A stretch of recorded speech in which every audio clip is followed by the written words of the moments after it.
everyone, Abby here, and welcome back to my channel for Tech Tuesday, or welcome if you're new. Today I'm going to be reviewing the new Garmin Vivomove Trend smartwatch. But before I get started, make sure to hit that subscribe button if you're not already subscribed so you can stay tuned to all my new videos dropping weekly, and so you can help the channel grow. And in case you're interested, I've already done a full unboxing of this smartwatch. If you've missed that and you want to see it, find that on the top right or in the description below. So this is going to be a comprehensive review. I'm talking about my experience with this smartwatch over the last 3 weeks. And I've gone ahead and left timestamps in the video description below, as well as along here in different chapters if you want to jump to a certain part of the video, like battery life, for example. So I have the Vivomove Trend here in the color Ivory Peach Gold. Now, one thing I want to point out is that if we compare this to the package color, it's not very accurate. You know, the package kind of looks more pink than it appears in real life when we're talking about the peach gold, as you could see.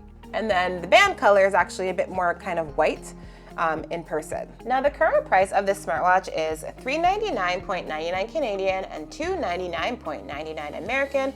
And this smartwatch was just released February 2023. So this is the front of the watch. So here's the display coming over to the sides. We do have no buttons. So at first glance, it looks like your classic timepiece, but as this is a hybrid smartwatch, we do have a digital display, which you can access by, tapping the screen. So we can see that it does have all white text. So this is a great option for those of you who want a smartwatch that doesn't really look like a smartwatch.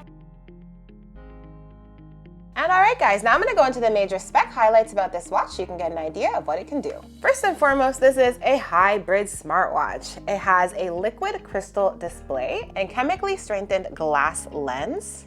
And we do have 20mm quick release watch band. It has touchscreen operation. It's water resistant up to 5 ATM or 50 meters, so you can take it in the pool, in the rain, all of that stuff. It has built-in pulse socks. It also has a battery life up to 5 days. It has both wired and wireless charging compatibility. It tracks your daily metrics such as your steps, your heart rate, your floors climbed, your calories burned.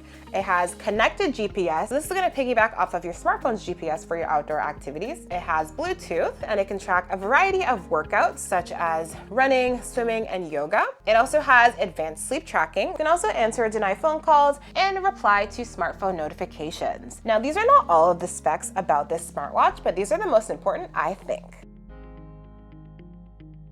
All right, guys, so this is what it looks like on me. And I do have a 7-inch wrist. And this smartwatch is one that I find very comfortable to wear.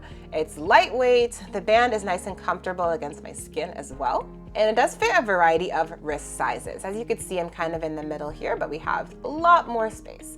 And I've gone ahead and listed all the wrist sizes on screen for you guys, so you can see if it will work for you. I personally really love the look of it. I think it looks like a classic watch, and I love that we do have that hidden display available.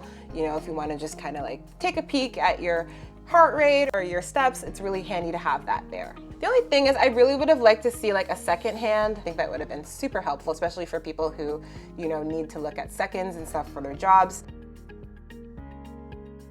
When it comes to the display, we have this kind of gold background that is slightly mirrored. It's not like as clear as it was on the Vivomove Sport, so you can't really like apply makeup in it or, do quick fixes or anything. It's definitely more opaque. So for the display here, one thing I wanted to mention is that it is quite reflective. As you can see, it really depends on the angle you're viewing it at. It definitely can be quite reflective here. And depending on your brightness settings as well, it can be easier or harder to read. Right now I do have it on auto brightness. And this is what the display does look like outdoors. Once again, you can definitely notice it is quite reflective, but it is readable. I would recommend pumping up your brightness higher when you are outdoors or using auto brightness just to make sure that you can read it, because once again, it is quite reflective and it's a little bit harder to read outdoors in the sunlight than it is to read indoors. Now, when it does come to activity tracking, I think it does a decent job. So this smartwatch can track up to 14 different workouts and activities. I've done some connected like GPS walks and runs outside, and it has worked really well doing that. It piggybacks off my phone's GPS, but I haven't had an issue there with GPS dropping or anything. Sometimes it does take a while for the smartwatch to actually connect to your phone's GPS. It takes about 2 to 3 minutes for that to happen. And in that time, obviously you're not tracking data when you're on the go, so I would really like to see that process get a little bit faster. So this is how it does appear when you are doing workouts. You can kind of just go through different things. And if you do have your phone connected and you're listening to music, you can go ahead and use this as a remote to kind of pause, play, and stuff like that. I will say this is Garmin's older heart rate sensor, but hey, older doesn't mean it's bad. It just can't do certain things, like it can't really track HIIT exercises, which need that more advanced heart rate sensor. One area that I think that needs a bit of improvement is step tracking. For example, I took 100 steps back and forth, counted them all out, and by the time I counted to 100, the smartwatch is at 109. So definitely a bit high here. Just from that little example alone, it is about 8% high. It's not a huge deal for me, but I definitely want to let you guys know. I'm going to give you a bit of a notifications demo here. So I'm just going to show you a text, for example. When your texts come through, they will show the sender's name. So here is the text message. So once you're at a text message, you can go ahead and click on it and you can dismiss or reply. If you do want to reply, you can use one of these quick reply options. You can view notifications from virtually every single app on your smartphone. For third-party apps like WhatsApp, for example, shows up as this little people right here. You can see what my fiance sent me. And if you want to, you can go ahead and you can reply. So just like with a text message, you can send your quick replies here. All right guys, so now I'm gonna show you the basics of how to use this smartwatch. The first thing you're gonna wanna do is wake up the display because it does not have an always on display. You can do that by either double tapping on the display, or if you have it on your wrist, you can go ahead and turn it towards your face and the screen will light up. Now, once the display is activated, you can go ahead and swipe up or down to view all of your daily kind of apps and metrics. And if, for example, you want to see a bigger view of one, you can just tap on it and you can see a bit more information. If you want to view things, the watch hands completely move out of the way. Another thing you can do is you can swipe right, and that's going to bring you to kind of a little shortcut here. It shows you the date. You can pick 3 apps to have here for your shortcut. It also gives you a quick snippet of the battery life. One thing I wanted to mention is there is no battery life percentage option that I have found. So you kind of have to guess your battery life, which I found a little difficult, to be honest. Another thing you can do is once the screen is awake, you can go ahead and hold the display right here, and then you're going to open up your settings menu. So here you can start a workout, you can view kind of heart rate data, you can start an alarm, a timer, or a stopwatch, and then you can go into your settings menu to do other things, such as changing these options for your shortcuts. You can also turn on or off safety features. And note, whatever page you are on, you can go ahead and swipe left and access this little kind of control menu. And you could swipe right to go back. And that's the basics of how to use this smartwatch. Now, once again, we do not have any buttons on this smartwatch, so it's all touch and tap operated. So I definitely think that there is a bit of a learning curve to this smartwatch, especially if you're coming from other smartwatches with buttons. So that's something to definitely keep in mind. And if you guys are liking this video so far, please go ahead and smash that like button for me. I'd really appreciate it. All right guys, so now I'm going to talk about women's health. So for my male viewers who don't want to see this, for example, you can definitely go ahead and use my timestamps and jump to the next section where I'm going to be talking about battery life. And here you can see the day of your cycle you're in, and you can also go ahead and add symptoms. So you can start your period if your watch didn't log that accurately. You can also add your daily symptoms. There's a lot of different options to choose from. You can add your daily mood. And one thing I love about it is that we have multiple options, not just like happy or sad.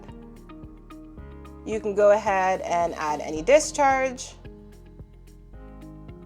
If you're ovulating, you can go ahead and add that there if you know you're ovulating. And you have an option for sex drive as well. In the app also, you can see your period prediction, which I have found to be spot on accurate. Personally, I find Garmin's Women Health to be very helpful. It's nice to be able to track my mood and symptoms daily, as well as when I'm on my period.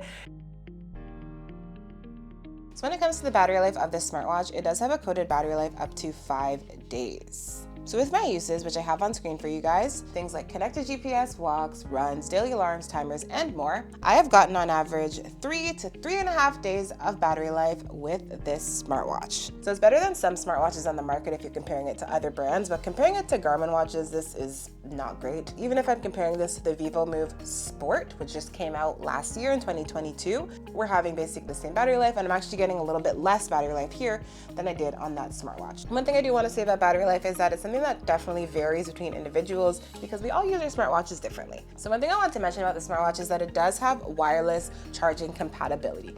This is Garmin's first smartwatch that actually can wireless charge. It's a little bit of a strange move for me that they decided to do like this one. You'd think that we would have seen that on like the Venue 2S or something, but nope, we have it on the Vivomove here. You can either wireless charge or wire charge. So we do have wire charging available right here. You kind of just clip it on. One thing about the wireless charging I've noticed is that it's slow. So if I were to plug this in to charge up, it takes about an hour and a half using the wire charging, and then if I wireless charge it, it takes about 2 hours or longer to fully charge it. So I personally just prefer to wire charge it because it's a lot faster, but we do have that available for you guys if you are someone who does like wireless charging. So in total, we do have 9 watch face options here.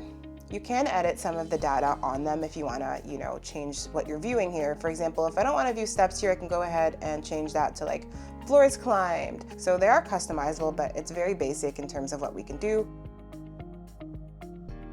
Another thing the smartwatch can do is sleep tracking. One thing that I do like about this smartwatch compared to the Vivomove Sport is that we have built-in sleep tracking here. We don't have to just rely on looking at our sleep in the app only. So here's my sleep data from last night. So we get our hours of sleep, a sleep score, and a sleep message. And when you go ahead and click on it, you can see a little graph. You can see all of your stages as well of sleep. But going over to the app, we can definitely see, a lot more in-depth information. And my favorite thing about this is that you can just wake up and have this available within a few minutes right on your smartwatch. You don't need to connect it to your smartphone first for your phone to process it and send it back to your smartwatch, which is what a lot of other companies do. I think I did have a good sleep. Says I have good sleep. Sleep score I think is pretty good too. And the overall sleep time I think is accurate, but it's just the stages, not the most accurate on the smartwatch, to be honest. If you were looking for super accurate sleep tracking, this is not the smartwatch for you. If you're looking for just like general metrics on how you slept, I think this is a great option for you.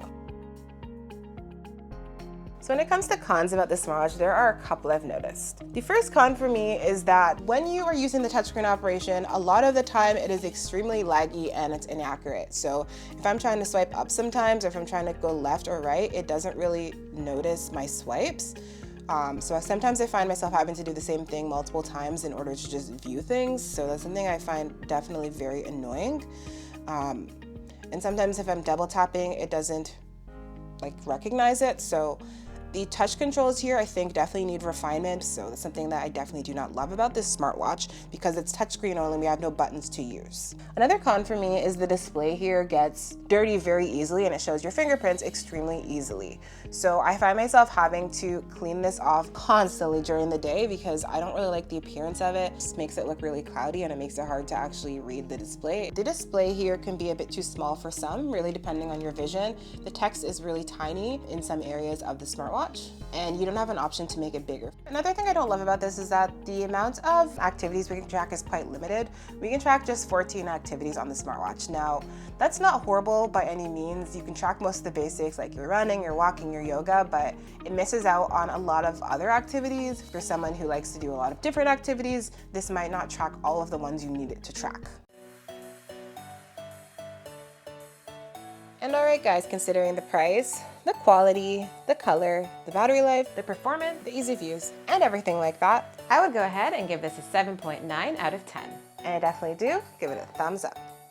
So if you guys are interested in picking up the Garmin Vivomove Trend here, I've gone ahead and left a link down in the description for you to use. And if there's anything I missed today that you want to know, just go ahead and drop a comment below. Thanks for watching guys, and make sure to like, comment, and subscribe. Bye.